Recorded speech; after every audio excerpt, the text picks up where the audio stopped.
Dr. Kate Lucre is a compassion-focused therapist and supervisor specializing in the use of CFT for complex attachment and relational trauma for groups and individuals.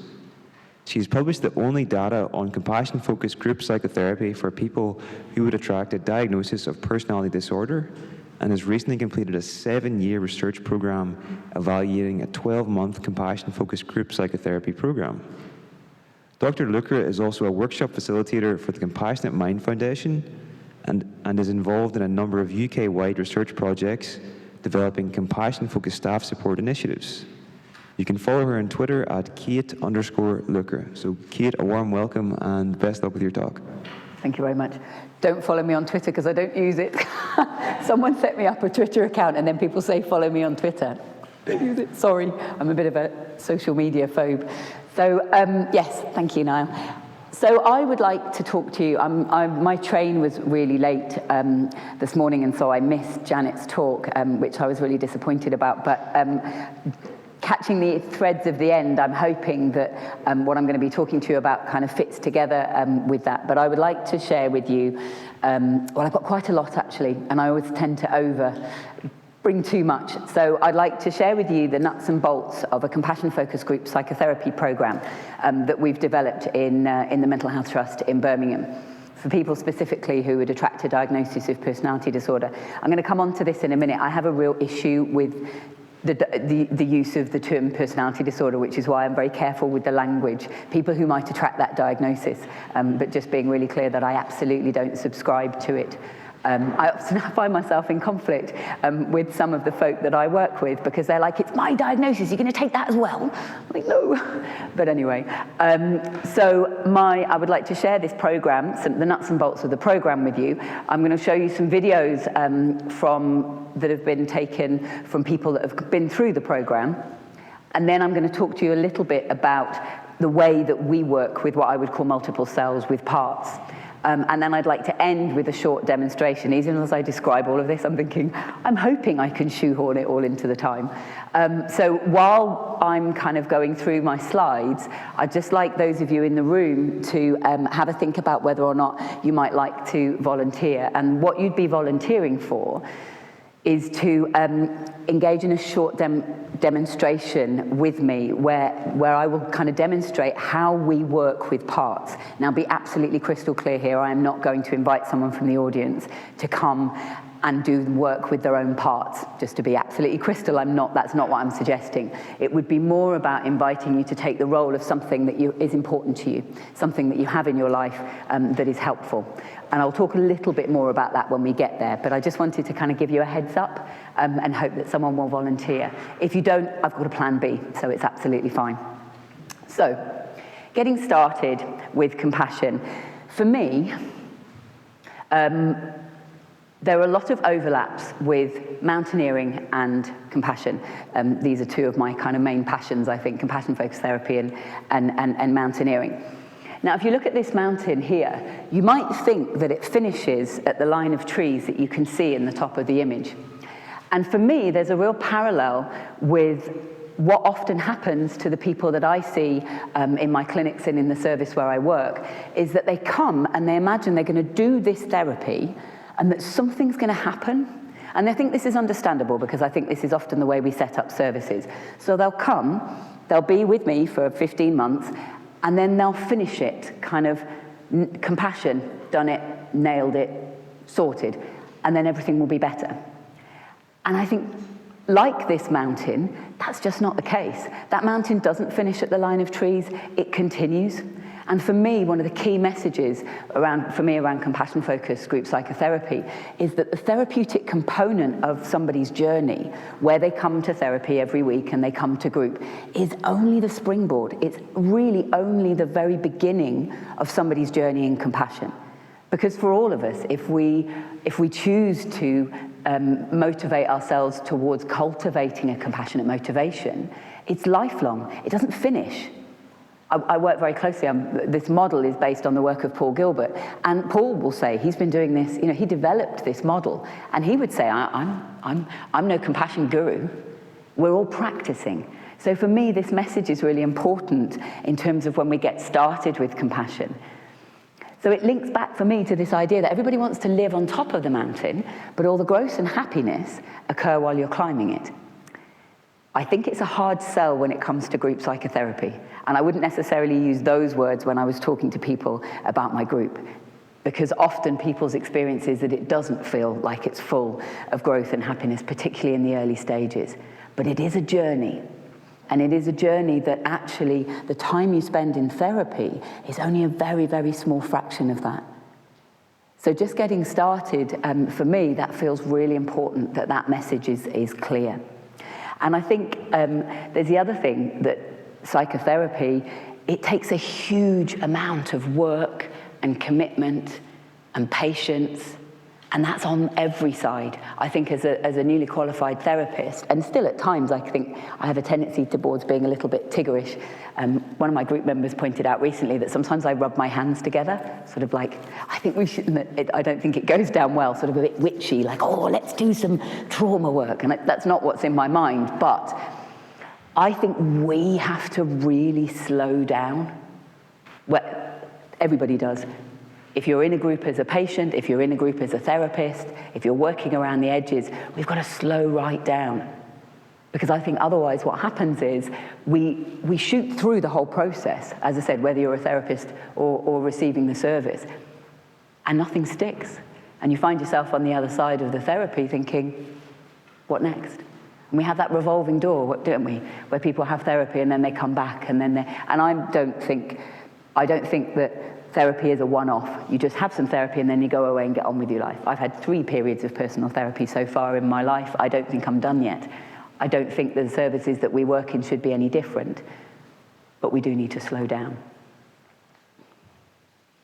So, as I said before, what I'm going to be talking to you about today is based on the work of Professor Paul Gilbert. I'm very fortunate to have been working alongside him for nearly 20 years now in developing, as I said, this flavour of compassion-focused therapy, which has been designed specifically for people who ordinarily, I think, wouldn't get into services. And I'll come on to the people I'm talking about in a minute. But I wanted to acknowledge Paul and his work, because everything that I do is based on that. And I think if you take away nothing else from this whole talk, that, for me, is the absolute bones of compassion. Compassion is about turning back to and not away from suffering. Immediately, what comes up into my mind is that means that this is going to be very tough, because turning back towards the things that we do a really good job of avoiding, well, it makes us feel worse, doesn't it?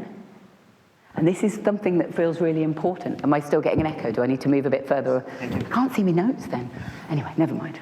I'll roll with it. So the point about getting started with a therapeutic process, particularly for me, a group therapeutic process, is that this may not be very popular, because human beings are the best avoiders on the planet, aren't we?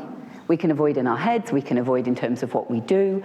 And this model, the model, and I'm sure it's not saying it's specific to compassion-focused therapy, is about turning back towards. People will come to see me in my clinic and say, I want some tools. Give me some tools, Kate. I'm going to talk a bit about tools in a minute. Yeah, but no. Because actually, if we don't understand what the tool is for, the tool is useless. Go away and do some mindfulness. Yeah, but why? I have this conversation with Paul Gilbert often, and he will say this. People say, oh, teach me how to do chair work, Paul. Why?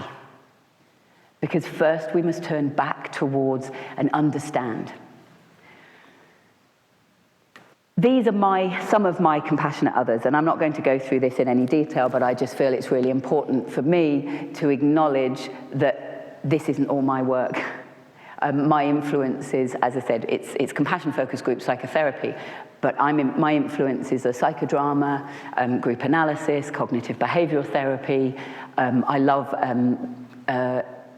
Irvin Yalom's work and his books. He writes in a way that just makes my heart sing. And if you haven't ever come across Irvin Yalom's work, I would highly, highly recommend it.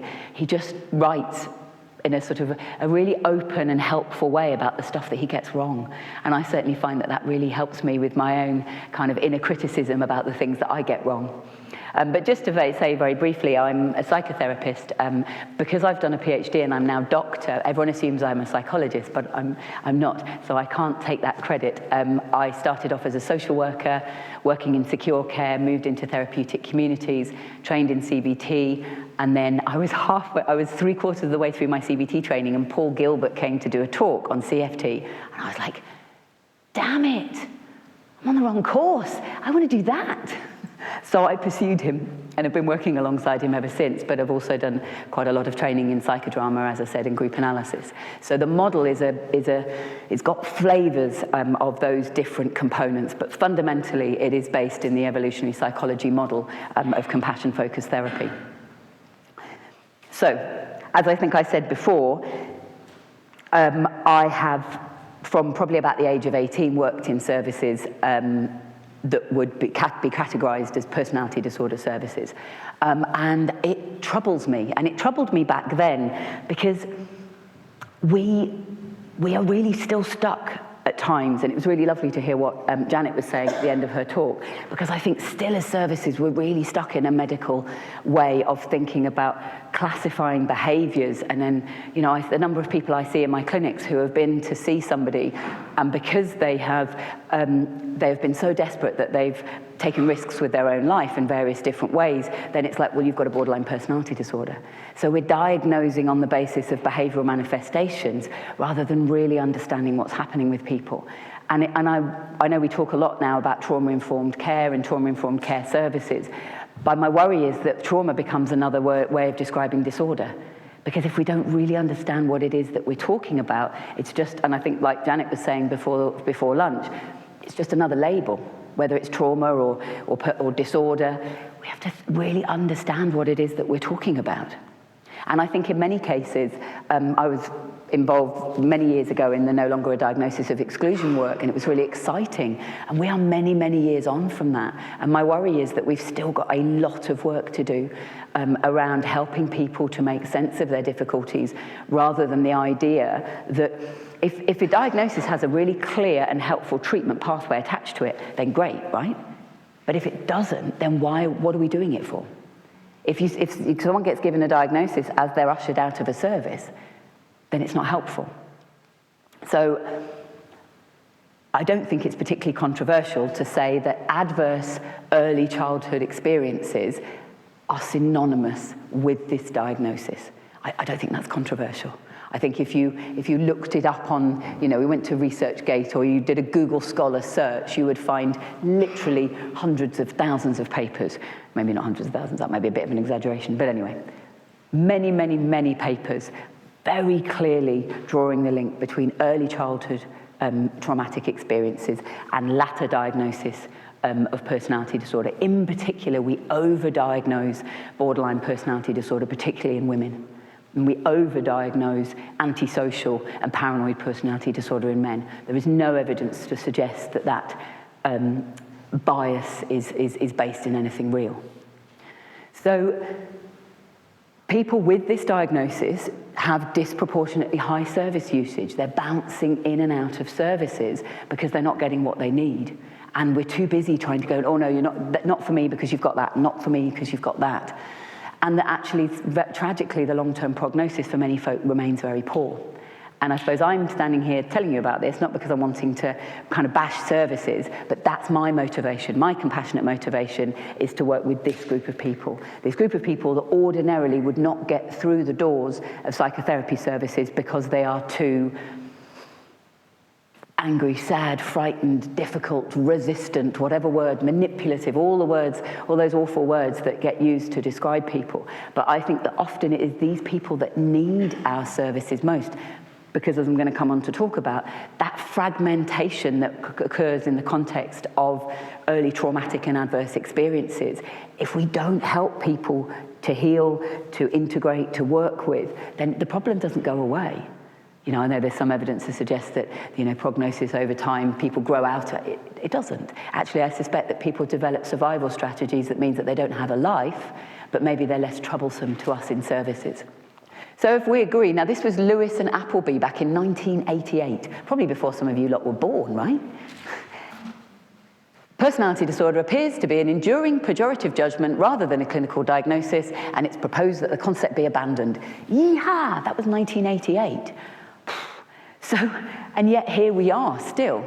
So, my suggestion is that if we can agree that there is a strong link with early childhood trauma and adverse experiences, if we can begin to re-look at this through an evolutionary lens. There's an incredible psychiatrist called Martin Brun who works over in Germany, and he's written a fantastic paper. I can send these papers through if people are interested, called Too Fast, Too Furious. And it's a great paper that makes a very understandable and helpful reworking of this idea of borderline personality disorder being dysfunctional or disordered or maladaptive.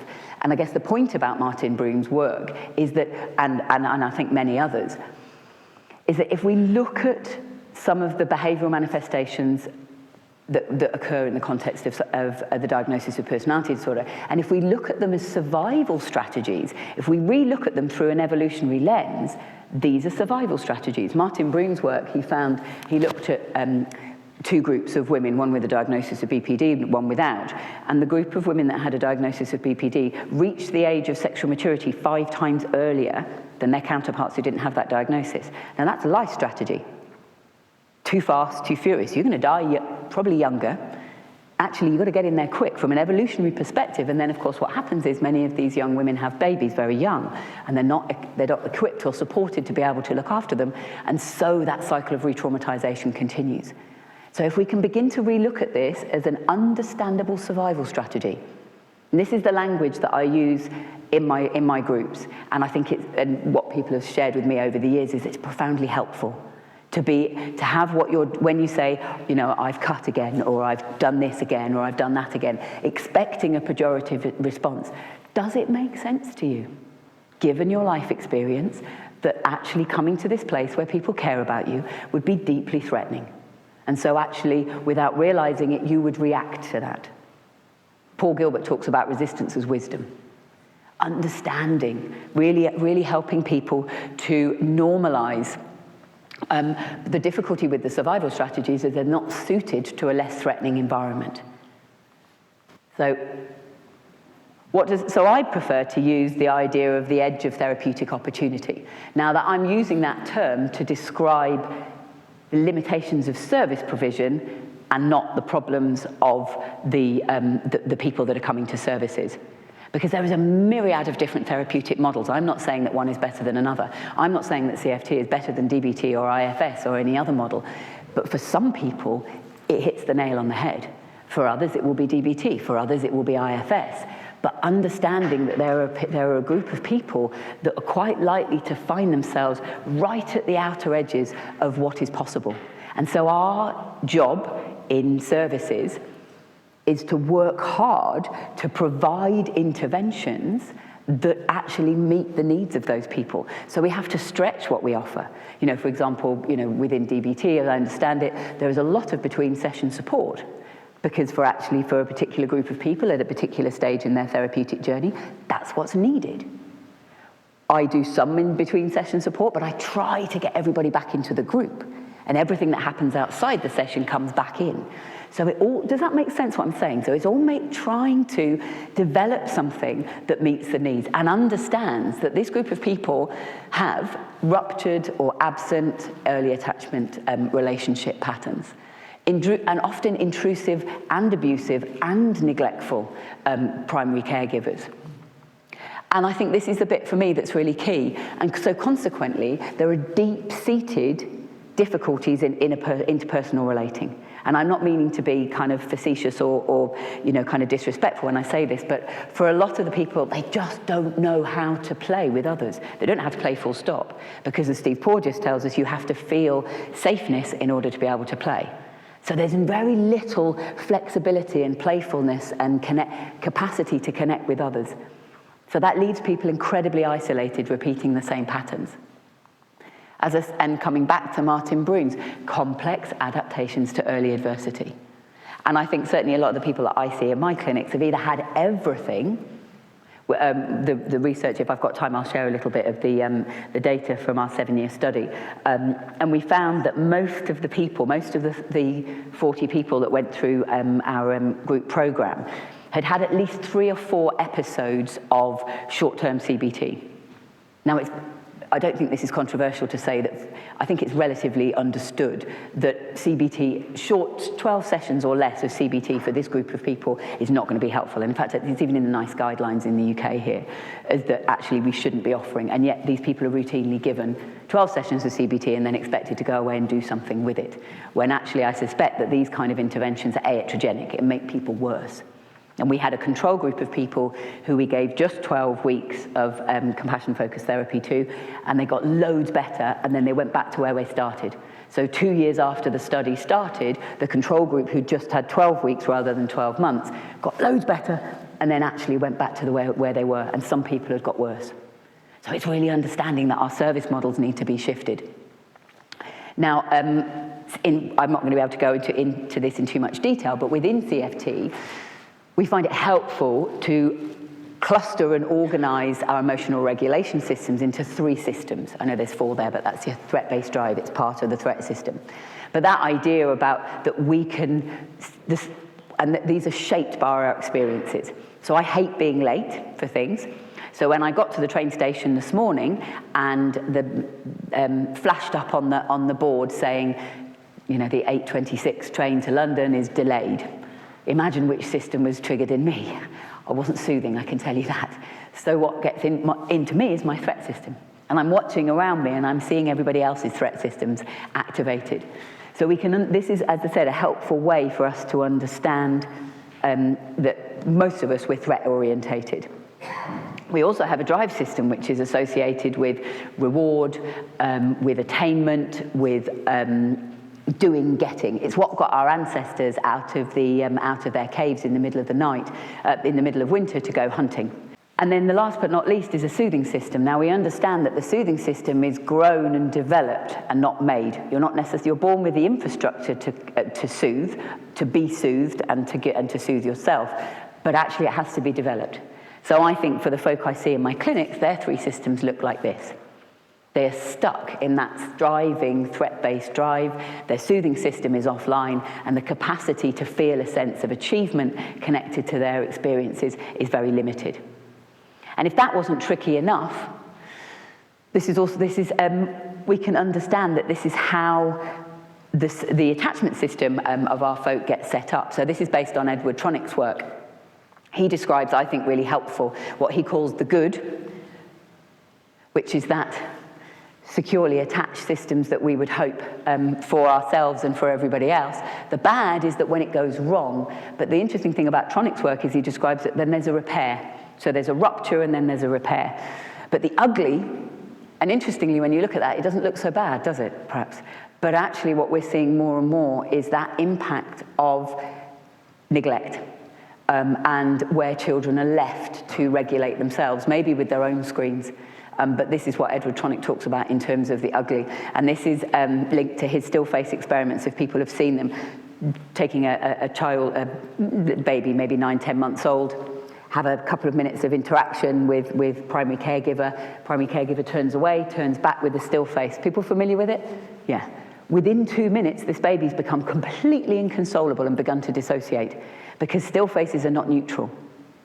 So actually, you know when people are looking at a phone, you might have a bit of animation, but more often than not, when we're scrolling, our faces can look quite still. Also, when we're depressed, our faces are quite still. So we're not just talking here about the impact of the kind of traumas that we might be more aware of and more familiar with. So the kind of secure attachments that we might hope for end up looking more like this.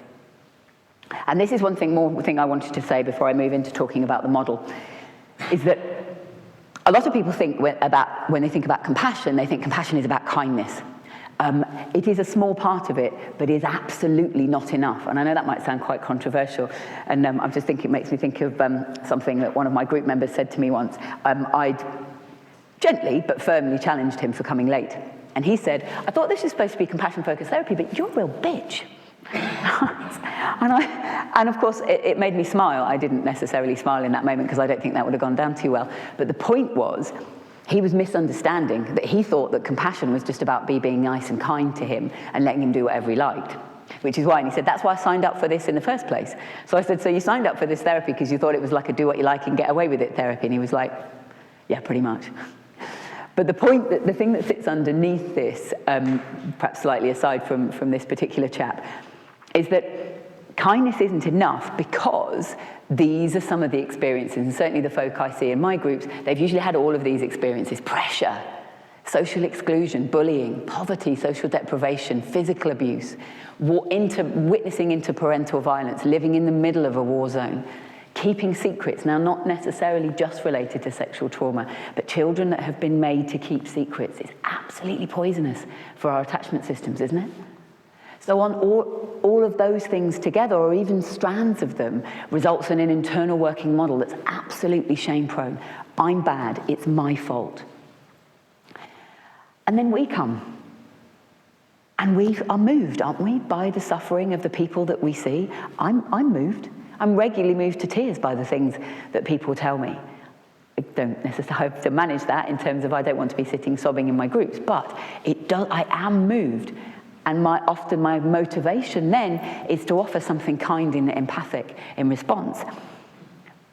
But it's not simple, is it? Because often what happens is that doesn't then land with the person I'm reaching out with kindness as soothing. It doesn't trigger their soothing system. It often does if you've had a secure attachment system, a secure attachment relationship. But if you haven't, it triggers your attachment system with all of the trauma that is locked in there. Does that make sense? Often locked in the body. We had someone in our group that every time I said the word compassion, completely spontaneously, she would go, actually the word was unpalatable. Someone else in my group said to me once, I'll do this compassion, you should excuse my language, I'm just repeating verbatim, I'll do this compassion shit if I have to, but if you could just kick me at the end of every session, it would make more sense. Now, she was playing, but there was a serious point behind it, because this stuff didn't make any sense to her. And of course, what often happens is, it activates the threat system.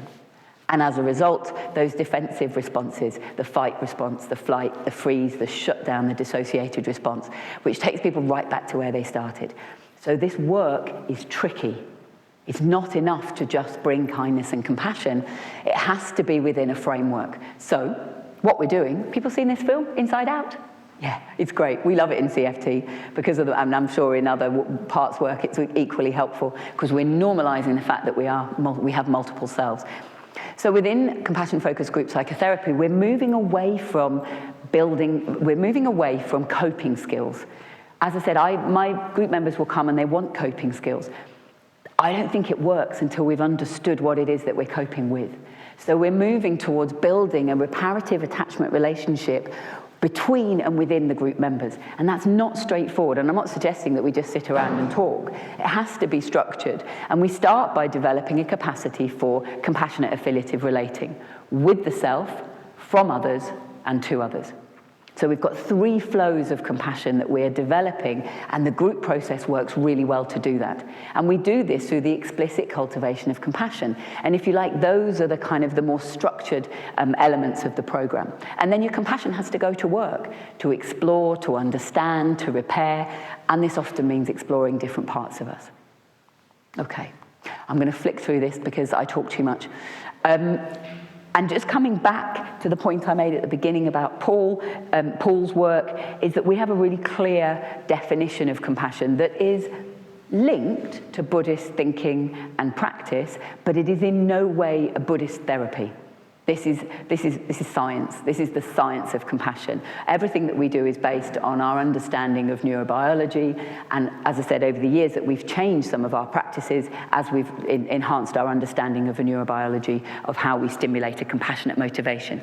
The other important thing is that compassion is not an emotion. It is a whole system. It's your organizing structure.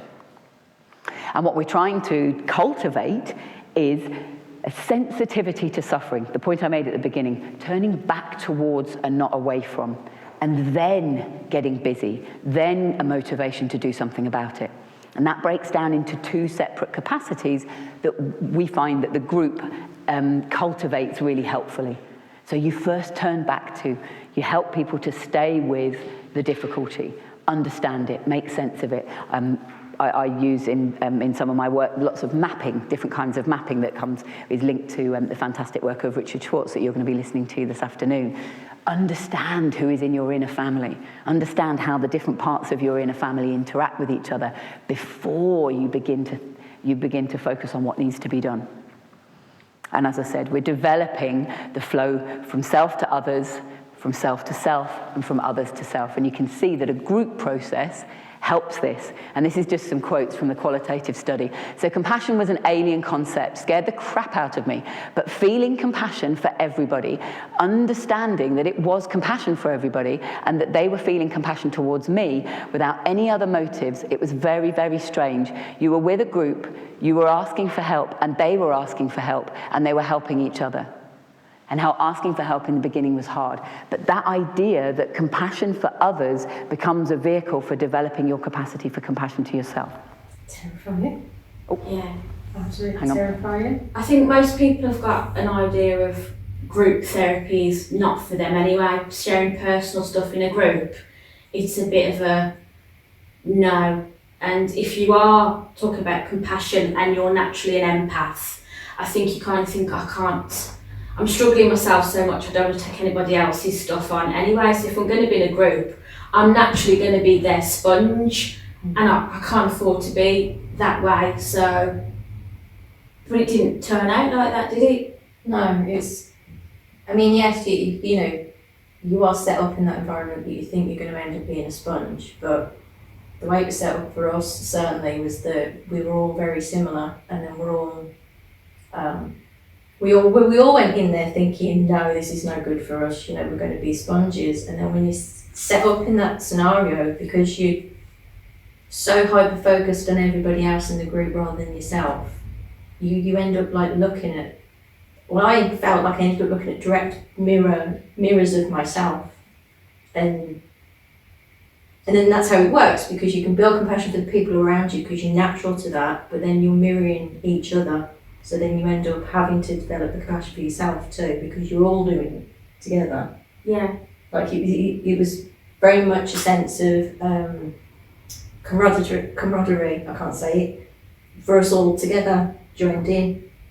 And I think it bonded us in a way that... and like nothing else, I suppose. That's the only way I think. Life-changing bond, because instead of being in a situation where you feel like no one understands, which, that some of the experiences we went through aren't exactly everyday experiences. So then the majority of the people you meet, they can try and understand and be compassionate, but they don't really get it properly. And it's no fault of theirs, but they haven't experienced it. So then when you're putting in a therapy group with people that have experienced it too, it's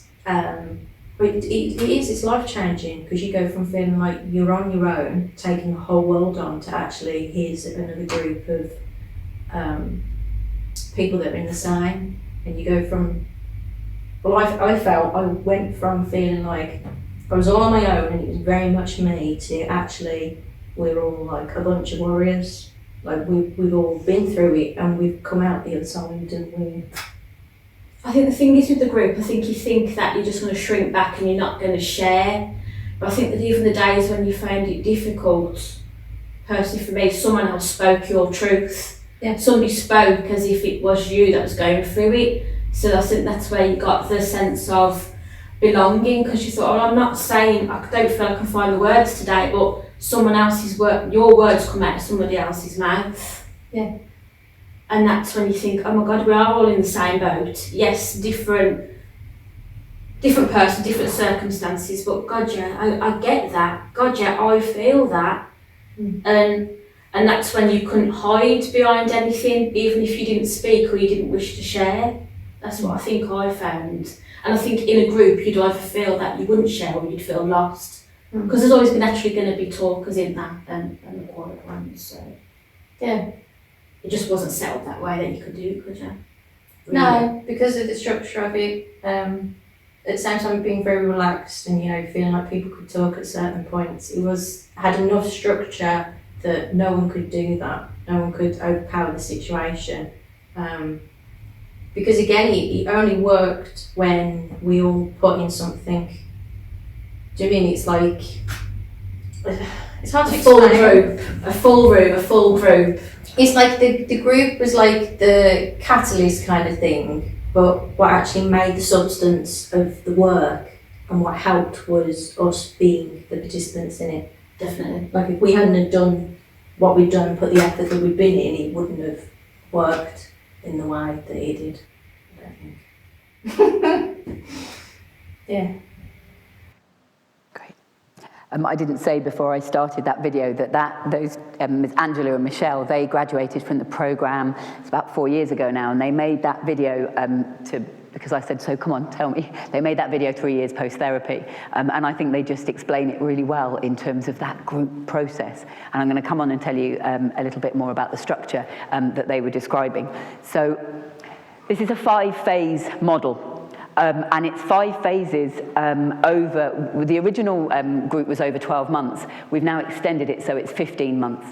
Because what we found and what the research showed us was that the kind of phase, where are we? This bit here, phase 4, wasn't long enough when it was 40 weeks. We'd only just got started because we do the trauma work in the group, and I'll explain the different phases to you in a moment. But essentially, what I'm going to show you here is that I haven't got time to go through all of the qualitative, and that's not what I was asked to do, so I won't. But as I said, there are papers where we're beginning to publish this data, because the outcome data from the 12-month program was, well, it surprised us because there was so much change. But also the qualitative study, this is just the main themes that came out of the qualitative study, and I wanted to map them on. So safeness was the key theme of the entire study, and it was interesting listening to Janet talking about safety at the beginning. In CFT, we make a distinction between safety and safeness. It's a bit arbitrary. I don't necessarily spend a lot of time talking to my group about this because I think they'll just be like, what? What are you talking about? But in my mind, safeness sits in the green soothing system. There isn't a threat. It's safe to play, it's safe to be connected to each other. Safety is when the threat's behind me and I'm running, or, the kind of metaphorical equivalent. Does that distinction make sense? Yeah. So safeness was the key theme that came out of the study. What people described was that the group process cultivated this capacity, and without it, they couldn't do anything else. So it was really key, and that this started at the beginning and went developed all the way through the program. The 3 flows of compassion, developing the capacity to give to others, to receive it from others, and to give to the self. Because we have many people in our group who might have attracted a diagnosis of narcissistic personality disorder, who on the face of it might be categorized as finding it difficult to give, to offer compassion to others. But again, it was about developing those 3 flows. The structured elements that Michelle and Angela were just referring to was also one of the key things that came out of the study. The change that was very much more the end of the trauma group and the moving on group, and then endings. So as I said, I'm not going to go into those in too much detail, but I just wanted to give you an overview of the 5 phases and what our group members had said about those different phases and what was important. And as I'm talking to you about the different elements of the program, I'd also like you to hold in mind that this group program has been designed specifically to develop and cultivate these 3 overlapping components of kind of John Bowlby's attachment process. So proximity seeking, secure base, and safe haven. Again, for me, this all comes back to how we cultivate safeness. We have to create the conditions for people to be able to come and be connected to the group and to each other and to you in terms of the therapist. Without it, nothing else is possible. So, as I said, cultivating the conditions for safeness, it is the work. For some people that have come through our group programs, they don't get beyond it. This is the only work that they will end up doing, is just slowly over time developing and increasing capacity to be connected and feel a sense of safeness with others. And I think collaboration is absolutely paramount to this.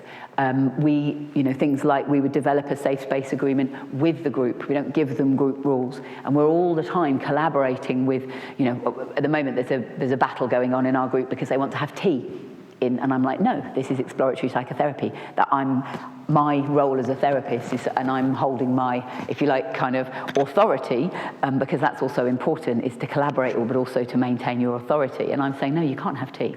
And they said, but we'll do more therapy work if you give us tea. So there's a little, and I've said, no, but what else would be helpful? And they said, well, plants. Okay, so we've got more plants in the therapy room. We've changed the lighting. We've used some some diffusers, so there's scents in the room that are more helpful. So to me, it's all a negotiation. And how do we help people how to play? Because this is the thing that Steve Porges' paper, Play as a Neural Exercise. We can't play if we don't feel safe. But we need to feel safe in order to play. So we've got this cyclic process. So a lot of my therapeutic work is rooted in play. We use beanbags and cubes and buttons and scarves and pens and paper, and that really irritates some people, like deeply irritates them. I'm not at school, I'm not a kid, but it is gently helping people to begin to be able to play, because without it, I think the therapeutic work often gets stuck. We slow the pace down, really slowing things down. So there's the content, I'm not going to go over the content in any detail, but the content that we cover in the actual groups is very, very limited. It's not skills training. As I said, it's a very different process. And it's not a criticism of skills training, it's just not that. I'm much more interested in developing a cohesive group. And we might have one idea that we are weaving into the group material every week. I'm not too keen on the kind of flip charts and PowerPoints and telling, this is how your brain works. I'm inviting them to think, and I'll drop in ideas and then get them to create an image of their brain, or we talk a lot in CFT about old brain, new brain loops. And I might get the group to create a kind of a sculpt in the room that represents a loop that they might have been in that week. Because I think it is through the medium of play and discussion and movement that the key message is embed. We need to know the whole model. Our patients don't. They don't need to know the nuts and bolts, I don't believe, of compassion-focused therapy, of the neurobiology. They might, beyond, I've got an old brain and a new brain, and they don't always talk well to each other, and it gets me in all sorts of pickles. That's probably as much as it gets to then create a rationale for practice. And then that's the practice then brings change. There must always be, we have an escape pod. So in our room, in our group room, you can come, but you don't have to say anything. I mean, if this is week after week, then we'd address it, and generally it doesn't happen in this way. We have extra chairs in the room that people can sit in because my message to my group is always come as you are. The day when you think, I can't come today because actually I feel too wretched, I'm too risky, I can't come, my message is always, no, that's the day when you absolutely must be here, but you don't have to do anything. So we've had groups where someone would come and they would sit in one of the escape pod chairs and they would just sit and they wouldn't speak. We had one woman that sat with her hair over her face for the entire 2 hours and she didn't speak. But every now and again we checked in with her and she might nod her head or shake her head, but that idea is come as you are. And that coming back to those fundamental principles of attachment, that when people's systems are ruptured, they don't know what a safe haven is. They don't know what it's like to seek proximity and to have that proximity met. But the need for it, as is all the way through the literature, the urge to seek proximity doesn't go away. Even if you haven't had the experience of being met with compassion and care, the desire to reach out doesn't go anywhere. And this is just another quote. So it was the first time I was upset without being angry, and part of that was because I felt safe. So beginning to be able to explore people's own emotional states. So, and this is just a little word cloud from all the words that came out of the research. That again, I just think it speaks volumes to what the group valued most, was safe group. I always laugh about the fact that my co-facilitator was called Graham, and I always laugh about the fact that my name is slightly bigger. I'm joking, but anyway, well, I'm not. Anyway, so just quickly skim through the phases, and then I'll move on to thinking a little bit about how we work with multiple selves. So the first two phases, the assessment and formulation phase and the waiting list group. Now, once people have been through this, we spend a lot of time thinking about the assessment process. How do we write to people? What's it like to receive the letters that we send? Are they very bland and dry? And if you don't hear from you in 24 hours, You know, we'll cancel your appointment, or actually are they warm and welcoming? How do we get people from the waiting room? What's their experience like? We're very fortunate in the service I work in, we're allowed to see people up to 3 times. And so actually we don't have to rush. And as I said, this builds on the work that's already been done about how important that first development of the therapeutic relationship. And we don't insist that people tell us all the stuff. You know, it's kind of like the assessment process can be a bit tricky, can't it? We expect people to come and talk to us about all these really horrific experiences that they've had, and we expect them to construct a narrative and then tell us what they need and want. And most of the folk that I see don't have the capacity to do any of that, and that's understandable. And we write to the person. I write a letter to them in language that I know that will make sense to them. Because this idea that standard in NHS, and I don't know how it is elsewhere, but people write to a referrer about the person using language that makes absolutely no sense. Imagine receiving a 5-page letter about you that you couldn't even make head nor tail of. How deeply shaming is that? That's the antithesis of what we want. So time spent with the assessment process is really important. Once people have been accepted into the group, which is a collaborative process, then we have a monthly 1-hour waiting list group. And we found that whether people come or not, it doesn't matter, because you don't lose your place on in the queue, on the waiting list. If you don't come, you're invited. And I'm very fortunate to be running this group with a lived experience practitioner who graduated from our programme 6 years ago now. So she runs the group with me, and we just have tea and biscuits, which is why I've got the little tea and biscuits. Don't tell our commissioners, oh no, this is going to be on YouTube, never mind. But it works, because people have told us that whether they come or whether they don't, they're held in mind, and that's really helpful. It's important when we've got long waiting lists that people have a space that they can come to. It's not therapy.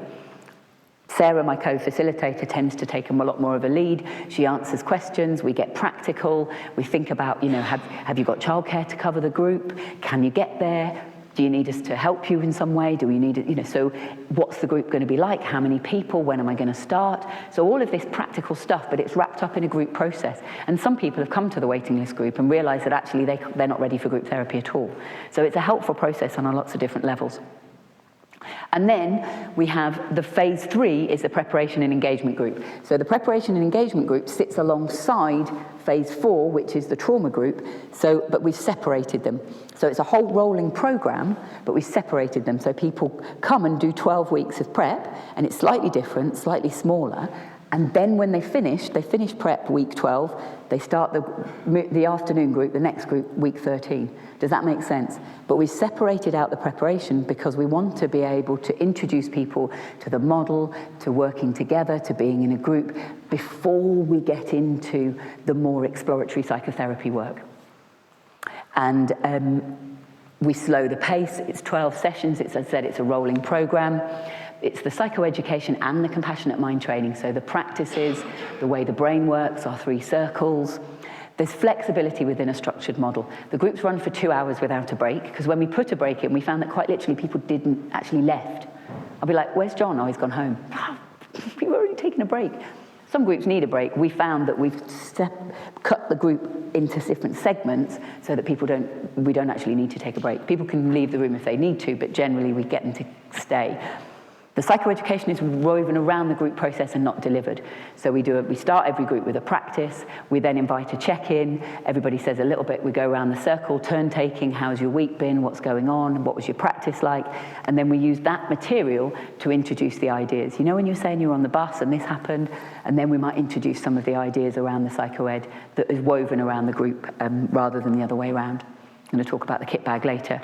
And that play is the thread that runs through all of this. And that we're looking at motivational level work, not symptom level. So we're really helping people to begin to understand.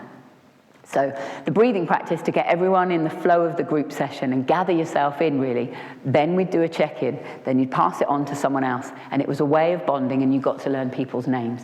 Now, this, again, is absolutely from my time working in therapeutic communities. That kind of turn-taking check-in we found really helpful. And then you'd introduce some ideas, and then there would be a space for the group to be able to create their own 3 circles with scarves, or do a group sculpt, or write a job description for your inner critic. So it's play-based, but it's about helping people to then engage with the ideas on a personal level, but we're not depth diving into the kind of significant trauma material at this early stage. meditation, by the way. I've got to say that. My voice is gone. Had you meditated before? No, that was So if anybody had said meditation to me, I would have gone, I am not sitting on a flower power rug doing kumbayas and meditating. I'm not doing it in my tie-dye caftan. I'm not meditating with someone with a gong. But oh my God. It took work though. It did take work, and you kind of think, yeah, but that was something that the group brought for me, was meditation. Yes, I fall on and off the bandwagon with it, but God, yeah, it so helps. So, you know, meditation, that was another. And it's one of those, I don't think any of us would have picked it up unless we'd been in that situation. Yeah, totally. I could have had 101 people going, oh, try meditation and sit down and do it, and we wouldn't have been able to do it. No. Totally closed off to the idea. Yeah, because when you go in, you don't feel, when you start, you're in a place where you don't feel safe. So you're not going to engage with anything like that. You're not going to try and sit down and have 10 minutes because you're like, well, no, I can't. For whatever reason it is in your past, and be like, no, I can't. But then when you sat in a group of people that are all going, no, I can't, you bond together, and like you're like, okay, well, these other people are doing it, so, you know. And I think that's when you take on the tips, isn't it? That someone else, well, have you tried this? And you don't feel it as constructive criticism or they're telling you what to do. You honestly take it on board that someone says, genuinely, have you tried it this way? And you kind of think, well, go on, I'll go that way. Or this is working for me this week, you know, staring at a clock or doing whatever. And yeah. And for me, that helped. It was a breakthrough moment for me, as in regards to staying present. The whole idea of meditation was, I thought that you kind of drifted off away, but it wasn't. It was being present, listening to your thoughts. Again, I just think they share. I love Angela's about the caftan tie-dye rug with a gong, because that is, if you start talking about breathing practices in any kind of therapeutic process, that's the stuff that's going to be in people's heads.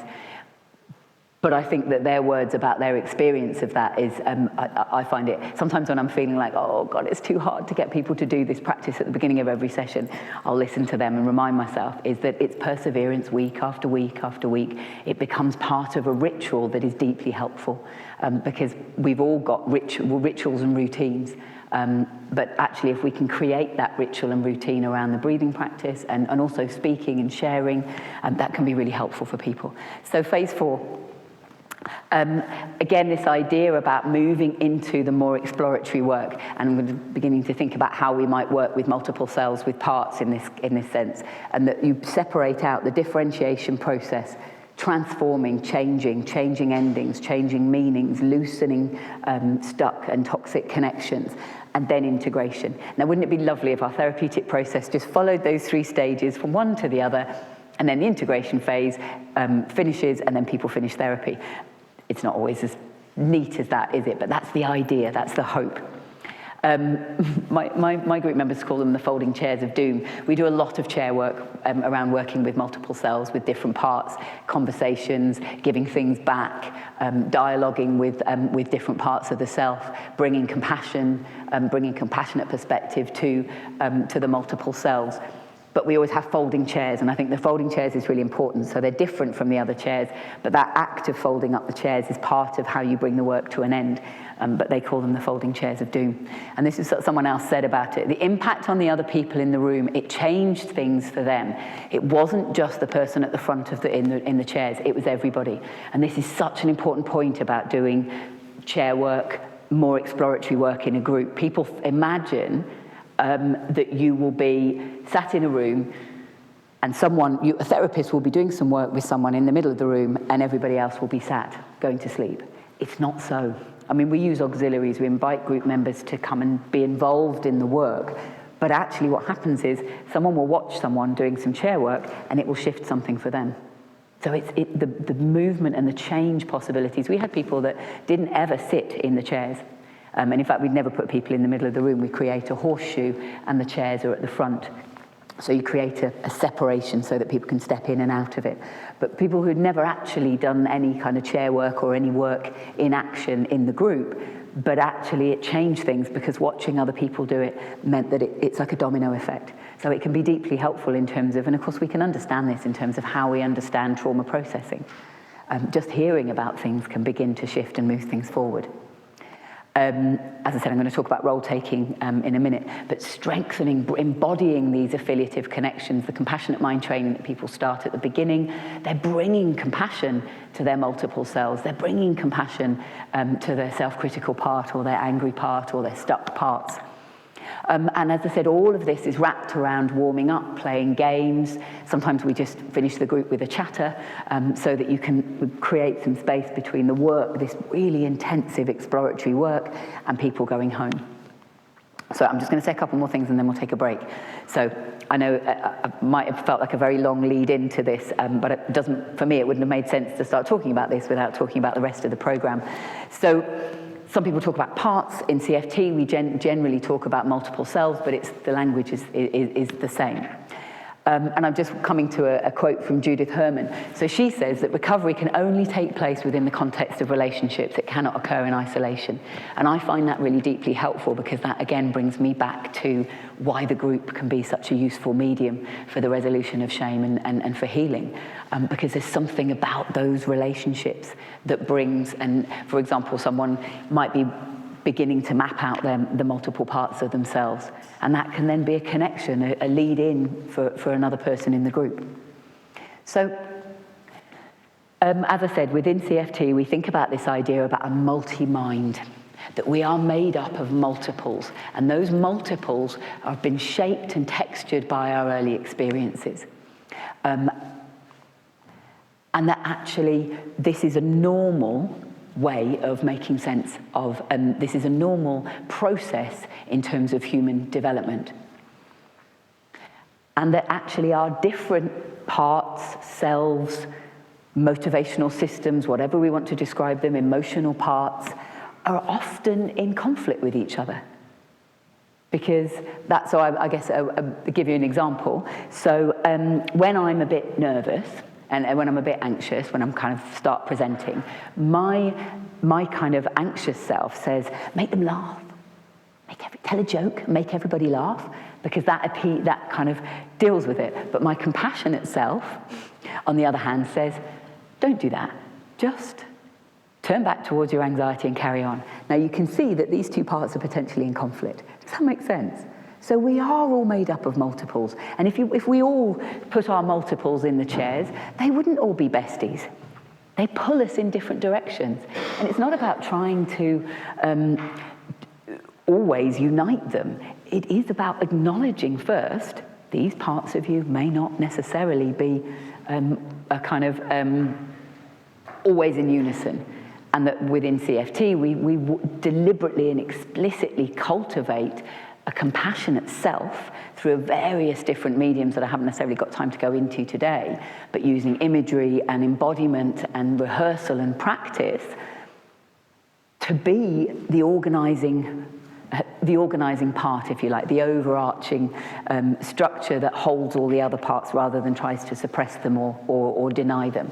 One of my patients once said I found hugely helpful, as she said, towards the end of her therapeutic work, she said she had a visual image of all of her parts sitting around the table, and her compassionate self was pouring the tea and inviting them not to tip it over each other. But that idea about it's about acceptance and understanding rather than dominance and suppression. So I'm just going to flick through these and then we'll finish. So again, I don't know how much, I feel a bit of a loss because I don't know how much of this Janet was talking about this morning, and it might be a different perspective from DBT.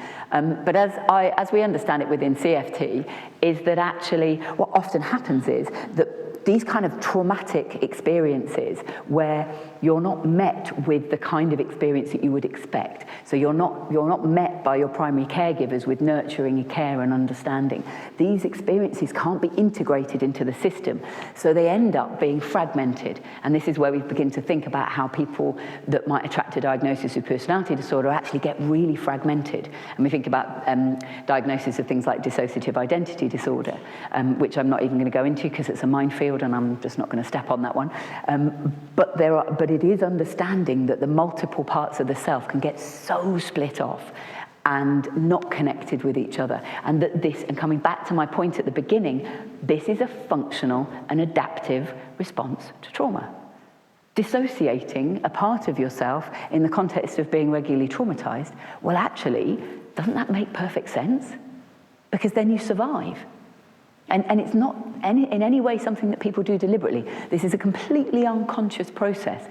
The problem is that once this fragmentation is set up, then of course that then is likely that this becomes a relationship pattern. I've certainly had the experience, I don't know if many of you have as well, of working with people where they are very different. You know, I might see them one week and they're very, very different from how they are, or almost as if it's not the same person. And that's how people describe their experience. It's as if I'm not one person. I'm not a unified whole. I am multiple parts that get triggered by situations that are completely beyond my control. A smell, a taste, a touch, and bang, I'm gone. There's another part running the show. And I guess the point for me is about how do we understand this? The core experience of psychological trauma is disempowerment and disconnection. And so our work has to be to lean in, to make sense of. I remember one of my group members saying she'd spent years not even beginning to have a language to describe her multiple selves, because she believed that if she did, she'd be subscribing to the idea that she had schizophrenia.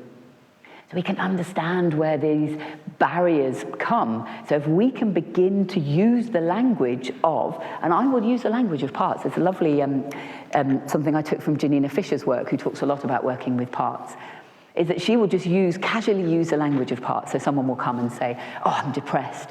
So there's a part of you that's really depressed. And of course, often the person will go, no, I said I'm depressed. I know. So I wouldn't necessarily have a fight with them about it, but beginning to introduce the language of parts. And this is where I think limited self-disclosure can be really helpful, that I'm made up of parts. And I say to my group members all the time, if you saw me, I don't drive very often, but when on the odd occasion that I do, I said, if you saw me on the Aston freeway in Birmingham on a Friday afternoon in my car, it would be a very, very different part of me running the show. As in my road raging, furious part that I don't bring here. But because of my life experience, I am able to, not always, but for the most part, manage and deal with when my different parts show up. It's because of your life experiences that is a flip of a coin and you didn't choose it and it's not your fault. Actually, you have less choice. But this group therapy is about giving you choices. Actually being and be able to put that angry self in the chair and have a conversation with that part of you. Find out what that part of you needs. Be curious, be playful. It's tricky, but that's the work. So I just wanted to share a couple more things with you around working with parts with multiple selves. And then, as I said, I wanted to move on to finishing off with a short kind of demonstration of one of the key ways that we, in CFT, that we work with parts. So as I said, that idea about differentiation, transformation, integration, for me, I find it really helpful to have it in the back of my mind when I am working with people who are really fragmented. So some of the ways that we work with differentiation is role-taking. So you think about that, and this is the exercise that I'm going to demonstrate afterwards, is that you can invite people to talk about their different parts. You can get them to create a map. There's all sorts of different ways into this, aren't there? That in those early stages, I think what's really helpful is helping people to begin to tease out. Sometimes people talk about a ball of wool, don't they? All the different parts of them are all kind of mushed up in their heads. And it's ways of beginning to tease out those multiple selves. And a really good way of doing that is inviting them to be the part. So I'm thinking about someone in one of my programs who was really stuck with being a real sense of being blocked and resistant to the idea of compassion, very understandably. So rather than trying to have a cognitive discussion with her about there's this part of you that's really blocked, and I just invited her to be the part. So just be the block. And then I would interview her, and I'll tell you a bit more about that, and I'm going to demonstrate this shortly. Then I'd interview her as the block. So you are Claire's block. Tell me a bit about yourself. How long have you been in Claire's life? What's your job? When do you show up? How do you feel about Claire? And these questions are big. That's process of differentiation. I said it's creating a little bit of emotional distance. I've got another video I was going to show you about this, but we'll run out of time, so I won't. But essentially, there was a short video of Angela and Michelle talking about that, how helpful that differentiation process had been to begin to see that there were multiple selves that they hadn't really had a sense of. As I said before the break, people get understandably really fearful about, you start talking about different parts and people are like, you schizophrenic, or, you know, go back to sort of films like Psycho from, you know, the sort of multiple personality disorder. So we can understand why this would be something that would be really challenging and threatening for people. And also really important, because compassion is a motivational system. People will imagine that they can't move from one motivational system to another. So this way of differentiating is to begin to help people to realize that they can. You can take the role of your blocked part, and that blocked part will tell me to go away, or other perhaps more colorful expressions. So it's helping people to realize that this is possible. The other thing that is a lovely part of this exercise is a functional analysis in action. So you're finding out more about this part. I've got someone in our group at the moment who is really stuck, really, and we can understand why. And I invited her to take the role of the stuck part of herself. And the stuck part said, I don't know why I do it, I just do it. So we begin to see that this part, she was then beginning to learn that this part of her is completely disconnected, completely dissociated, and probably very, very, very young. So then she comes back, you know, kind of steps back into the role of herself, and we can be like, that's really interesting. Okay, so this is new information, and it's not shaming. It's absolutely de-shaming. Does it make sense to you that, given that this part doesn't really know why it does what it just does it, does it make sense to you that then it doesn't feel joined up with the rest of you? Because all the time it's about normalizing. And that, only when that work has taken place can we move into the transformation. Can we move in putting compassion to work? So it would be then, for example, the next stage of the work with someone who might be taking the role of their resistant part would be to bring compassion. Bring your compassionate self, bring your compassionate other to this resistant. Get a dialogue going, get another chair. Let's get a chair for your compassionate self. Let's embody it, let's practice, let's get some help from the group to, you know, give ideas about what's the response from your compassionate self to this resistant part. Does that begin to make sense? How we can then begin to transform and change things. Think about someone I worked with actually individually for many years. He was very stuck, and he had this part of him that he had a particular name for, because it was this aggressive, angry, critical part of him. And we would often have this part in the chair, and very, very slowly over time, we were beginning to develop a dialogue between the compassionate self and the critical, hurt self. And the end of this work was, I remember one time it was towards the end of our work together, and I said, so what does, you know, whatever we call it, you know, what does this part need? And as his compassionate self, he went, oh, it needs a cuddle. And it's almost that sense for me is like, do you know what? The work is nearly done. If you can bring an instinctive and intuitive desire to reach out and to hold that wounded, angry, kind of, abusive part, then does that make sense? So the compassionate self is explicitly cultivated, not to shout at, not to have a go at, not to bring fury to, but to understand. And that's hard, because when we're working with people's parts that are abuse echoes, that's tricky. Do you think, I would distinguish between a critical part of the self and actually an abuse echo, where the voice is the voice of the abuser. But I haven't got time to go into that, but actually this is tough work. And also changing the meaning of early experience, bringing compassionate assertiveness, as I said before, chair work, compassionate dialogues, compassionate letter writing. And over time, the integration of the compassionate self with the other parts. We're not trying to kill any other parts off, we're just trying to develop a capacity for integrating, to be able to shift into a caregiving and care receiving social mentality part when you're under attack. Perspective taking, internalizing the compassionate self. And just to say, this is an exercise we did. He invited people to get something from the garden that represented them, and they were going to leave it in the room. This one person said she wanted to take it home with her, and she said, this glass was broken and dirty and discarded like me. And she brought it back the next week, and we had no idea, but she actually had this little thing that she used to cut and polish glass. So she said, so I changed it just like me. So actually it was that, and she changed it to that. And then she made a little purse to stick it in. And of course, this then represented that really a concrete representation of transformation. And with that in mind, I'm not going to flick through these. So moving on group, hold that thought about making concrete representations. And then after people finish, we have an open-ended 1 hour a month, myself and Sarah, lived experience practitioner, where people can come, more tea and biscuits, a different space to the therapy space. The group leads, it's open-ended, and people just come for once a month. Sometimes they come, sometimes they don't. We only discharge people if they haven't, after a year if they haven't attended. But if they do attend, because of COVID and various different things, we've negotiated to have it open-ended. And people come and they just talk and share, and it's a top-up. So back to making it concrete. My experience is that generally, as human beings, we need objects, transitional objects. We've all got stuff. I'm sure that many of you will have things with you today that is just stuff that you carry. It might be jewellery, it might be something, you're lucky, something or other in your pocket, or it might be your favourite pen, or that our homes, even the most confirmed minimalists, will have stuff, won't we? Precious objects, things that we care about.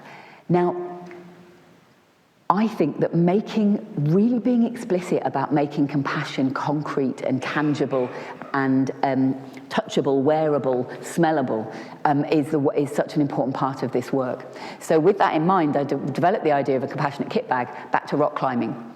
So I hear lots of talk in mental health about tools. As I said, I'm not being, it doesn't work for me because I only go to my toolkit when something's broken.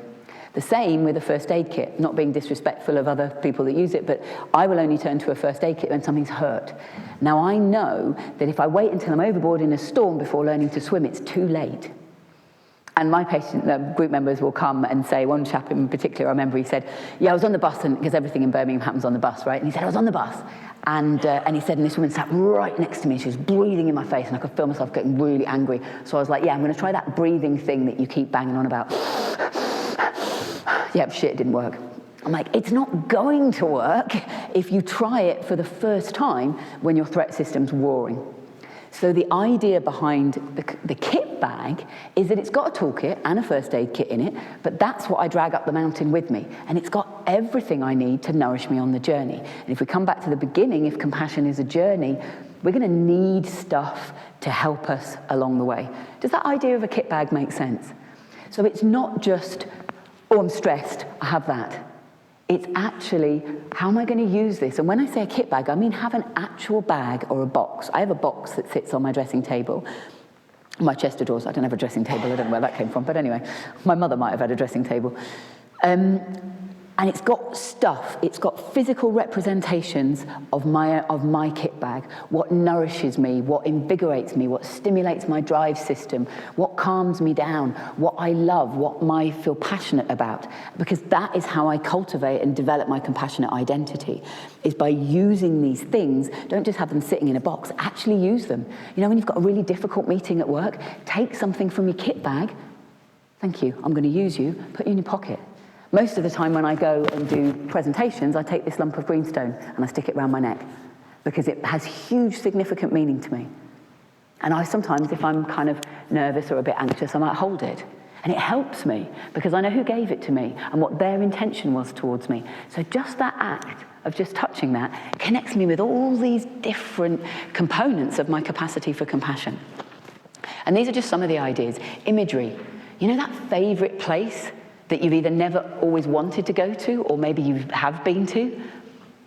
You bring it in your mind. Imagine dipping your toe in that crystal blue water or whatever it is.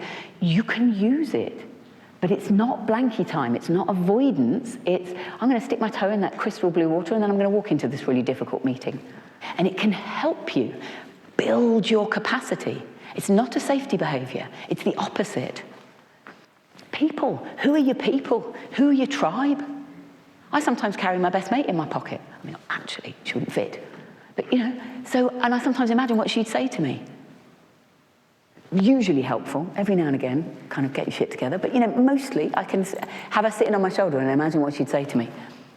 Music. There's a huge swathe of research that's been done around the impact of music.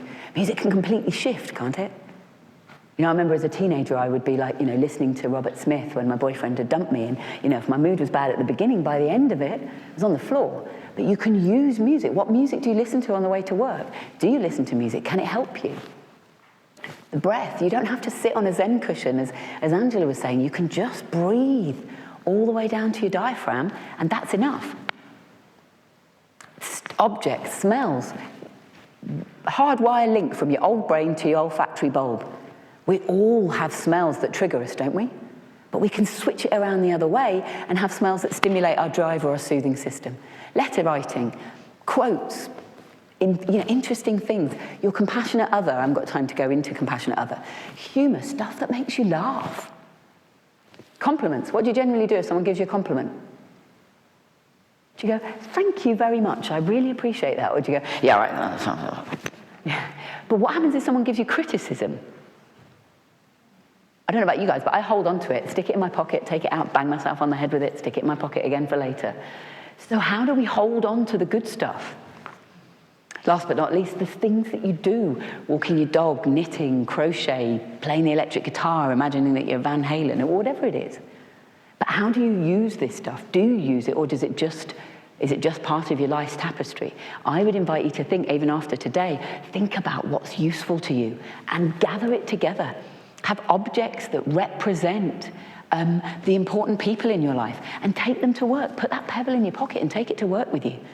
Because we all have this. But this is certainly a fundamental part of the work with working with people who've been really traumatized, is to develop concrete representations. And we use objects in the group. We give a lot of use pebbles and buttons and cubes, and we give them to people in the idea that they can begin to create helpful transitional objects. Okay. Now, this is where we come to the voluntary bit. Do people see where I'm probably going with this? So we could sit and talk about the things that we have in our kit bags, but what I'd really like to invite a volunteer is to, if as I was speaking, something popped into your mind and went, yeah, that's part of my kit bag. Does that? And you'd be okay with coming and telling us a little bit about it, and then I would do a very short kind of 5-minute exercise where I'd invite you to be that object or something that represents the object, whether it's your dog or your favorite beach or a piece of music, or it could be anything. And then I would invite you to be that for a couple of minutes, and I would just interview you. I'm not in a role of therapist. I'm not doing therapy with yourself anthropomorphized into an object. I'm just curious. I'm just an interviewer. I'm just going to ask you a couple of questions, and if it starts to get a bit deep, we would stop it. Anyone want to volunteer? Oh, we've got. Oh, do you want to? Yeah, do you want to come? Thank you. So, as I said, when it comes to role taking, now I'm just thinking about Nyla. Are you going to bring down a microphone? Brilliant, thank you. So, what's your name? It's Hope. Hope. It's lovely to meet you, Hope. Thank you for volunteering. So what was it that popped into your mind when I was kind of talking about the kit bag? Guitar. Ah, okay. And what sort of guitar is it? Electric. Oh, so you went with the Van Halen. Yeah. Brilliant, Yeah. Brilliant. So we could talk. I could ask you all sorts of questions about the guitar, but what I'd like to invite you to do, if it's okay, is I'm going to invite you to be the guitar, and we might, I'm just trying to think if we've got an object that, would this clicker be all right as an object to represent the guitar? So what I invite you to do is, in a minute, what we'll do is you and I will stand up together. You'll take the, more like a ukulele, but anyway. And then when you sit down, you're going to be the guitar. And I'm just going to ask you a couple of questions. And if there's any questions that you're like, you might not know, or actually you might be like, yeah, that's between me and, that's between Hope and the guitar, then that's fine. And if at any point that you're like, do you know what, I'm done, then we can stop. So you're in charge of this process. Does that sound all right, Hope? Sounds good. Brilliant. Okay. So we're going to stand up for a minute, and then I'm going to give you that. And when you sit down, you're going to be your electric guitar. Yeah, you've got both. Right. Okay, have a seat. Welcome. So you are Hope's electric guitar. I am. And do you have a name? Yeah. Robert. Robert. It is really lovely to meet you, Robert. So Hope has brought you here because we've been talking about objects and things that are really helpful to us. And I wondered if I could ask you a couple of questions. Yeah, sure. Okay. How long have you been in Hope's life? Oh, I've been like a friend. You've been like a friend. And do you know, is it a years, long time? Yeah, years. So you go way back Yeah. with Hope? Yeah. Right. Where do you live in her house? In her bedroom. You live in her bedroom. Do you sit on one of those fancy stands, or are you in a case, or I'm in a hard case. you're in a hard case because you're very special, because you don't want anyone brushing? Oh no one can knock into me, no. No. Okay. And what flavour of electric guitar are you, Robert? Flavour. Never been asked. I meant what type? Electric. You're just electric. Yeah. Okay. Brilliant. And do you have an amp that you get plugged? Oh yeah. And when Hope plugs you in and plays you, what sort of sound? Oh, it just feels really good. There's something Just love it. Yeah, I'm out there. you love it. Yeah. How often do you get out of your case? Oh, every day. So you get out every day. Oh yeah. That's brilliant. And I'm guessing sitting in her bedroom, even though you're in the case, I'm guessing that you've probably seen a lot over the years that have you always lived out? You know, I mean, you're in a case, but have you always been out rather than in a cupboard? Oh yeah. Yeah, we have, yeah. Right. So when, do you know, are there particular times when Hope will walk past you and I don't know whether she plugs you in and plays you or whether she looks at you? Are there particular times when she turns to you? Yeah, I notice sometimes she looks at me and it's like, she's like really happy, like I'm in her life. So she only has to look at you in your case and that you make her feel happy. Yeah. You're really important, aren't you? Yeah. And I'm just wondering, what happens when she plays you? Oh wow, that's something else. That's something else. Yeah. I'll go, wow, God, can't explain it. You can't explain it. It's something, there's a really big smile on your face. Something really magical happens. I presume something really magical happens to Hope as well. Yeah. I know I'll help her and like, it just helps her like, well, she does things that she can't even believe that she's doing. So it might help, of course. So when she's playing you, she can play stuff that she can't. Is that what you mean? Or Yeah. Right. And does she carry you around in her mind? Does she ever turn to you when she's out and about? Yeah. And what do you do for her then? I put tunes in her mind. Oh, I see. So when she's out and about, you pop into her mind and you give her ideas. Yeah. And do you help her with herself? Do you help her manage life? Yeah. Yeah, there's a lot to what I do with her. I don't even think she actually realises, but she's realising now. She's realising right now. It's all coming together. That's brilliant. And I'm just wondering, Robert, how do you feel about Hope? I love her. I thought you did. And I'm guessing she probably loves you right back. Yeah. I could talk to you for ages because I'd love to hear all about the music that you play, but I think we're on a bit of a clock. Okay. But I'm just wondering, before we finish, have you got a message for Hope? Something you think it would be really helpful for her to know after today? Good question. Yeah, keep holding on. Keep playing the music. Keep holding on and keep playing the music. And I was also wondering, Robert, if there was something about you have so much to offer her, and she might know more of that now. Yeah, I think she does. So keep holding on and keep playing the music. It's been really lovely to meet you, Robert. And so we're going to say anything you'd like to say before we say goodbye? Well, it's just been a really good experience, this. Yeah. Thank And I you. think if Robert was not a guitar, I think he would marry me.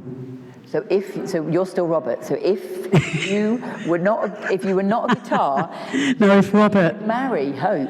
Yeah. Awesome. Yeah. Oh, well, do you know what, Robert? It has been really lovely to meet you. Oh, you too. Thank you Yeah. for sharing a little bit of yourself with us. Great. I'm going to say goodbye. Yeah. I'm going to invite you to stand up now, and then do you want to give that back? And then when you sit down, you're going to be Hope again. I'm going to put that down. Clicker's just a clicker.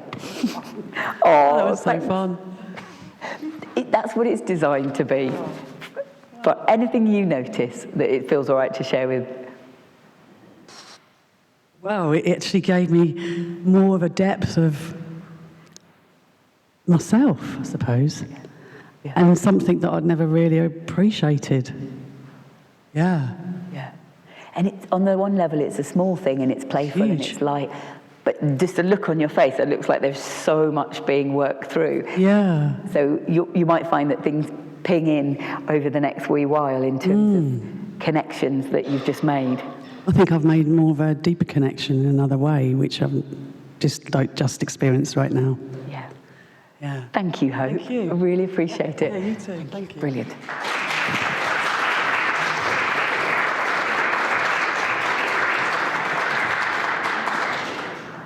So, thank you for that round of applause for Hope, because it's... She is, absolutely, she is brave. And I guess the reason why I wanted to demonstrate that, to bring this talk to a close, is that I hope that with the lovely demonstration that Hope's just given us, I hope you can begin to see how we can use this simple, very powerful, make no mistake, but also really light technique to begin to work with de-shaming, understanding, differentiating out the kind of multiple selves work. And as I said, in my group programs, I would regularly use this particular role-taking spontaneously. As I said, once you've established it with the kit bag, you can take the role of anything. As I was saying before, you can take the role of a part of the self.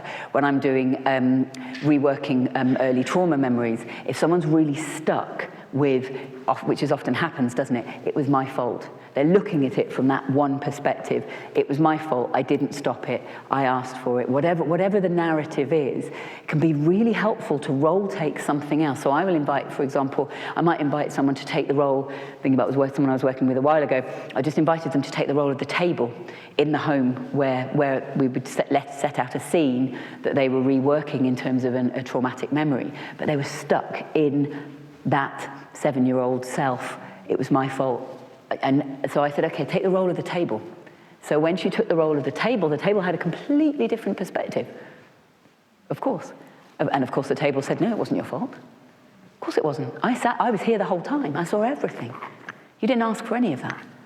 So just these, and again, it's not to be taken lightly, but as long as you stay as an interviewer, we can't slide into therapist role with this kind of work because we're wading around in unconscious material and you can't really give consent. So it has to be light. So for example, inviting my patient to take the role of the table, it's just a couple of moments. What do you see? What's your perspective? How do you feel about her? How do you feel about what happened? And actually the table as it went was really unhappy about what had happened. And then you can step out. And then when you step out, of course, I think as Hope was, so don't mind me, hope you don't mind me saying, but we could see, couldn't we? There's a whole heap of different, we could imagine if we plugged her into a scanner, there'd be all sorts of different things sort of firing, connections being made. And it's that kind of work, that's what can bring change. Something small, it doesn't have to be a long piece of prolonged exposure work to bring a shift. And then once that shift is made, then keep going. And when I'm doing exploratory work in my groups, I will invite the person to take the role of something from their kit bag before and after, to bookend. So I would invite the person to take the role of their guitar, and I'd ask the guitar, what do you think about what she's going to do? And of course the guitar would be like, it's amazing. And then at the end, what's your perspective, guitar, on this piece of work that's just been done? And of course the guitar can offer something which the person might not be able to say themselves. Actually, I'm really proud. Does that make sense? Just wanted to kind of bring this session to a close with something very practical. And then I think I've actually finished on time. I never usually finish on time. You will get the slides. I've put a whole heap of data in the slides. I think it's very boring looking at data, but there is a whole heap of data at the back of the slides if people are interested. But just a couple of headlines before we move to questions was that the study was 7 years looking at this particular model, 12 months of therapy, and we had something less than 20% dropout rate and a really high level of data of response rates to the self-report measures that we gave people. Basically, because I offered to make them a cup of tea, and because they were always hankering for me to make them tea. I said, I'll make you a cup of tea in the waiting room after group if you fill in your forms, and they just did. Who knew that research could be so easy? Just offer a cup of tea and it's all fine. But I guess the headlines from that was that people got better, and when we followed them up 12 months after they'd finished the therapy, they stayed significantly better. 50% of the cohort had been discharged, people had gone into work, employment, voluntary work. Not everybody, but the vast majority of people made significant changes across all levels of kind of functioning, senses of safeness, self-criticism, shame. And we're just about to do a 7-year follow-up study, so we're going back to find everybody again after 7 years. And I suppose the other thing to say is that we now have 4 people who graduated from that programme that work alongside us in various roles in our trust. I've created some jobs. So if people are interested in how do we make meaningful lived experience practitioner roles, then I'll leave my email address, happy for people to contact me, because I think it's much needed. And certainly our lived experience practitioners, as you can see from Michelle and Angela's, they have so much to offer in terms of getting our new folk into the programmes. And also that's part of their own recovery journey. So, great. So that's me, I'm done. So if there's any questions, then Nyla's going to run around the auditorium, or not, or just walk slowly.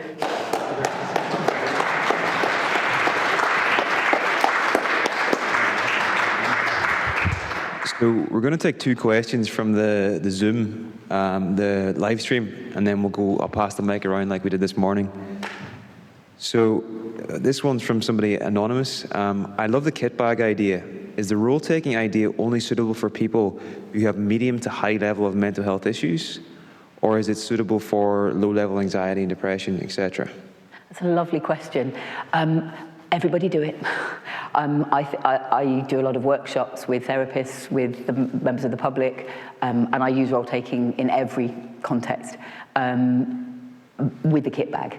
I think like anything, I wouldn't necessarily say go away and try this at home. You might look at your kit bag, kind of and try this. But yeah, I think it can be really helpful. And just to say, it is a technique that's been taken and adapted from psychodrama, so just kind of acknowledging the roots. But yes, it's absolutely, I think it can be relevant for all of us. And I guess Hope's kind of feedback from the exercise, I think probably kind of speaks to that really, is that the connections that then get made can be really helpful regardless of our kind of situation and circumstance. 100%. Okay, so next one, hold on, we've got quite a few here. Hazel North, could Kate please elaborate more about folding chair work? The folding chairs or chair work? The question is folding chair work, so I'm assuming it's folding chairs? Yes. So when doing chair work in a group, I tried it in the early stages and it was really disastrous. You do not want to put if you imagine you've got your circle, you don't want to be putting chairs in the middle of the room, like that. With a whole group of, that's just, I think that, I don't know what I was thinking when I first tried this. I think if I'd been out of my threat system, I would have been able to see that this was likely to be catastrophic because you've got people behind you. And you don't know what's on their facial expressions. So unfortunately, I only ever did that once. But what I would do is, when we are going to do chair work, we move the room.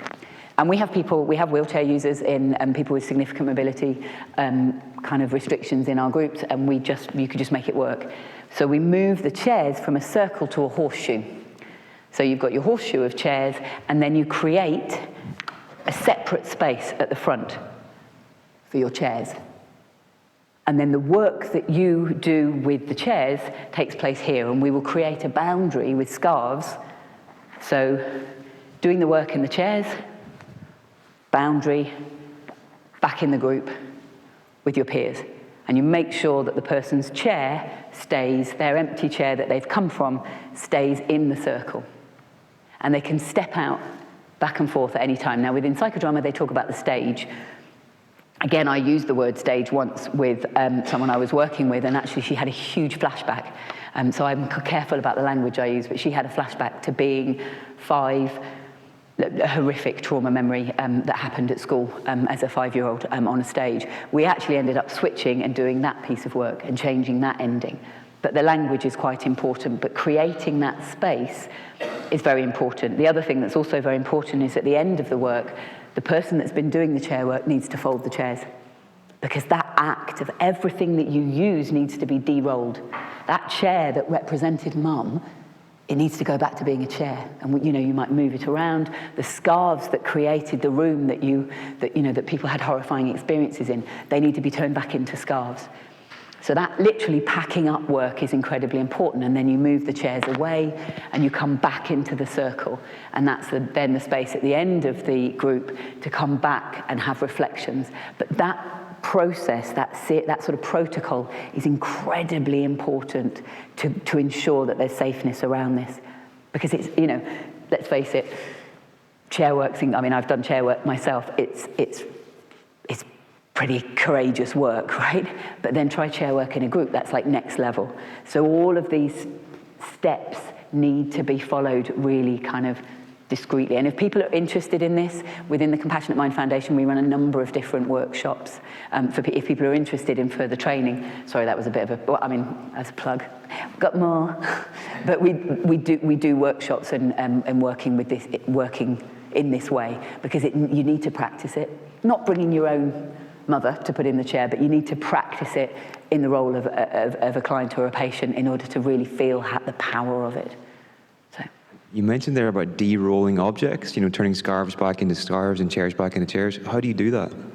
Well, you kind of do it playfully. So I'll invite them to pick up the scarf and maybe shake it out, and certainly when people are stepping into the role and being auxiliaries. Being an auxiliary might mean that, say, for example, someone's doing some chair work and they might have a dialogue with their angry self and their anxious self.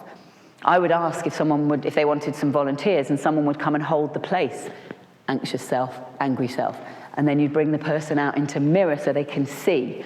Now, the de-rolling process, often what will happen is if you've got someone who's held the place of someone's anxious and angry self, they need to kind of shake it off. So actually, you do something that's embodied and movement. You shake the scarves. Sometimes we throw the bean bags around. You might roll the pebbles and cubes from hand to hand. But it's something active and explicit. I'm just turning the scarf back into a scarf. And initially that sometimes makes people feel a bit uncomfortable and a bit silly, but it's really important. And all the time when you're doing this work, you have to be alongside. So if we're working together, I need to be as close as is tolerable. Sometimes when people, particularly if we're working with suppressed anger, they might not, I'm like, where do you want me? Usually over there. But you need to be close. So you can't sit down and, if you like, kind of facilitate or direct from a chair. You have to be alongside the person.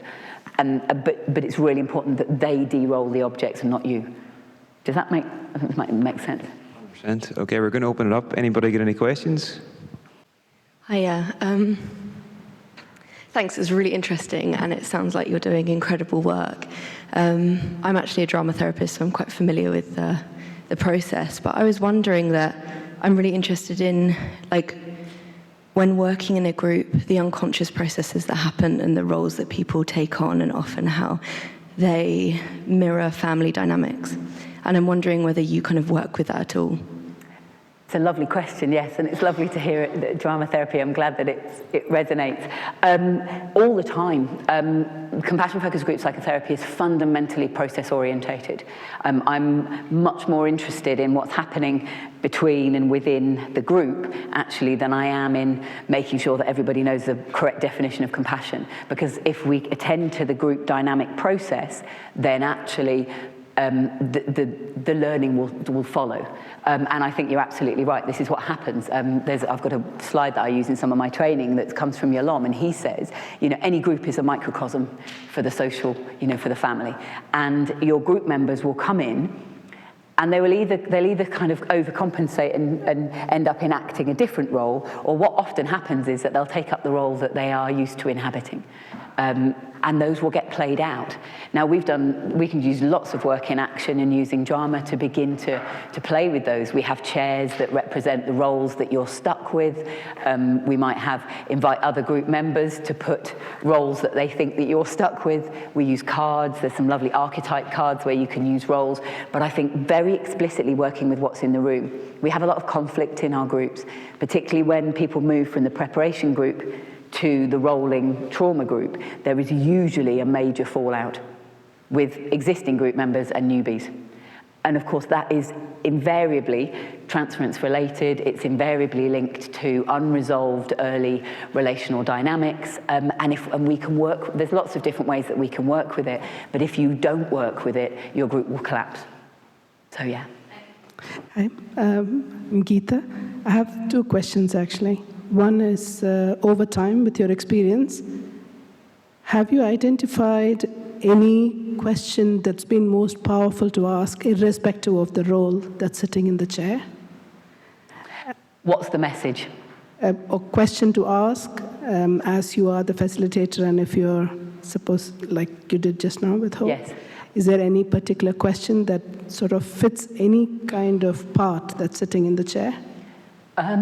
Yes, I think when I'm working with the kit bag, one of the most significant questions, as I said, is how does you as the object feel about, well, we saw it, didn't we, with Hope, when I asked, say, Robert, how do you feel about Hope? That's usually the thing that, oh, there it is. Because what you're doing is you're deliberately stimulating that caregiving and care receiving system, often where the attachment system is and where all the ruptures and the damage is. The other question, I think, in the context of the kit bag is, what's the message? And often the message is, take me out more, you can use me more, I can help you more than I am. So I'd say those two questions. But the other questions, and I can send some suggested questions along with the slides, because I think the other questions help to contextualize, but I think often those are the ones that absolutely get to the nub. But if you're role-taking in relation to a part of the self that's a bit more tricky, for example, if you're inviting someone to take the role of their critical self, then I probably wouldn't ask what the message was, because the message might be get your whatsits together and sort it out, which may not be the most helpful thing. What I would usually ask in that context is, what do you need? So the what do you need question is really helpful when you're working with perhaps more tricky parts of the self, because then the invitation is for that part of the self to say, I need some help, I'm tired. Sometimes the part of the self will say, I just need Kate to do what I tell her to. And then I'd explore it a bit more. But does that answer the question? Excellent, yeah, thank you. And that other question I had was, in the days of COVID, or if you ever were to do this virtually, I was curious, has it worked as effectively? Because sometimes when I do vision chairs or as a coach, I've had to do a few changes to how I do some things virtually. Just curious about that. Yeah, it's a lovely question. I found that I used role-taking with the Compassionate Kit Bag a lot when we worked online. And I know colleagues that continue to work online and they use role-taking as a really help because it's a bit more it's a bit more spontaneous. You stand up, you sit down, or as long as you de-roll things. I think doing role-taking online when you're working with parts of the self, I think you have to be very cautious. Personally, I wouldn't do it, but that's because of the population that I work with. But that's just me. I know a lot of people like incredible work of a man called Tobin Bell, who's adapted chair work using phones and mirrors and actually using the Zoom screen, excuse me, where you pin yourself, so you're just looking at yourself. That can be deeply helpful. But in terms of multiple selves chair work, I would steer away from it with the folk that I work with, because I would really worry about the fact that I often use, with permission, use touch in the context of my work. Sometimes people quite literally get stuck in the chair. I'm like, do you need an arm out of that? So you might get stuck in the despairing chair, and actually they might need come on, let's get you out of there. And I can't reach in. So, yeah, I think there's limitations to it, but that's my opinion. I know lots of people are doing incredible work adapting it to online. I just fought really hard to get my folk back in the room in July 2020 and stamped my feet until they let me back in the room with masks and distancing and open windows. But they told me they couldn't do it online. Anyone else, or will I go back to the live stream? One up here.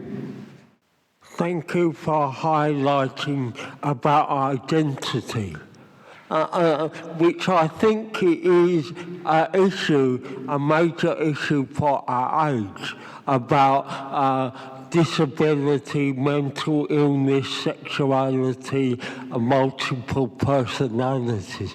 Can you say more on identity?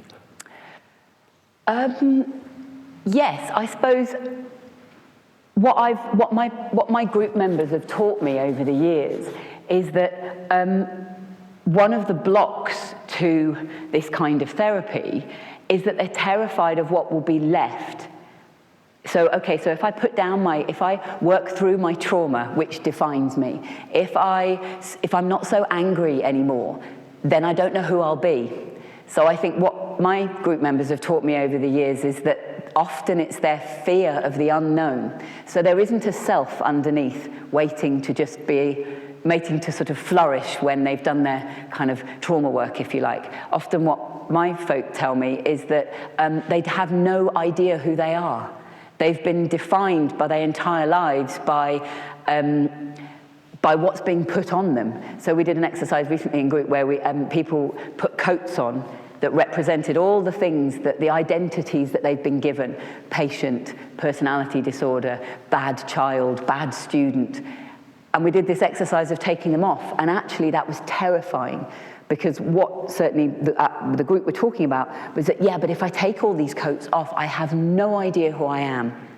So for me, in the model of compassion-focused therapy, I want to help people to cultivate, to create a compassionate self, often from scratch, because I think a lot of the people that I see, they don't have any real sense of themselves. It has to be constructed through breathing, through listening. When you're sitting in group and she says, "I really care about you," actually taking that in. So it's a group-based process, but I think for many of our folk, they're terrified. And if we don't attend to the fact that many people have a sense of not knowing who they are, and we don't work on that explicitly, I think folk will drop out of therapy, because they don't want to put that stuff down because they don't know what will be left. I remember doing a role-taking exercise with someone once where I invited her to take the role of, it was a little pot of paint, that she was a painter, and she said, but if I take the role of the pot of paint, where will I be? So that sense of herself was so fragile and fragmented that we had to get an object to represent her in the other chair when she took the role of the paint. Does that make sense? Because her... And what you're saying about your patients. Yes, I think you're making such a good point. I agree with you. I think we are increasingly fragmented, defined by, I could get into a rant, I won't. But then I have to say I've got a microphone and a soapbox, but I won't. But the point is our children are being defined by, kind of these images on, sort of social media and so forth. So I think our work as human beings is to begin to connect with what compassion means to us. And I do think that objects is a good way in. When I look at my kit bag and all, my people and my rock climbing and the mountains and the stuff that I love and the cinnamon and apple and Christmas and whatever it is, it's like that's me. And I've certainly known that the work with the compassionate kit bag for many of my group members, I get them to bring everything to the group. Bring it all in, and people will come in and bring these bags of stuff, and I get them to put all the bags out on the floor, and we share and we talk, and actually pass it. So that's who you are. You're a person that loves Christmas. You can paint. You think, whatever, you like cold water splashed on your face. That's who you are. Does that make sense? Okay, so that's all I've got time for, but Kate, that was absolutely fantastic. Thank you very much. Big round of applause. Thank you.